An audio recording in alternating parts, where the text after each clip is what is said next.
இந்த நாள் உங்களுக்கு ஆசீர்வாதமாக இருக்கும். நன்மையானது நடக்க போகிறது, விசுவாசிங்க. அந்த ஆண்டவர் உங்களுக்கு கொடுக்குற ஒரு வார்த்தை, அதை நீங்கள் மனசில் ஆழமாக பதித்து கொள்ளணும். ஒரு பக்தன் ஆண்டவரை நோக்கி வேண்டிக் கொள்ளும் பொழுது தேவன் கொடுத்த அருமையான பதில்.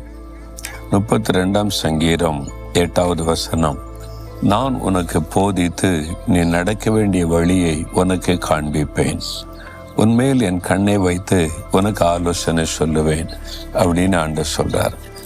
இந்த வசனம் என் வாழ்க்கையில் மறக்க முடியாத ஒரு வசனம்.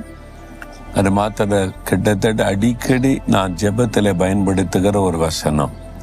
ஏன் தெரியுமா? ஆண்டவர் 74வது வருஷம் 1974 ஊழியத்துக்காக நான் அழைத்த போது நேரடியாக என்னோடு அவர் பேசிக்கிற சமயத்தில் கேட்டேன், எனக்கு ஊழியத்தை பற்றி ஒன்றும் தெரியாது, பிரசங்கம் தெரியாது,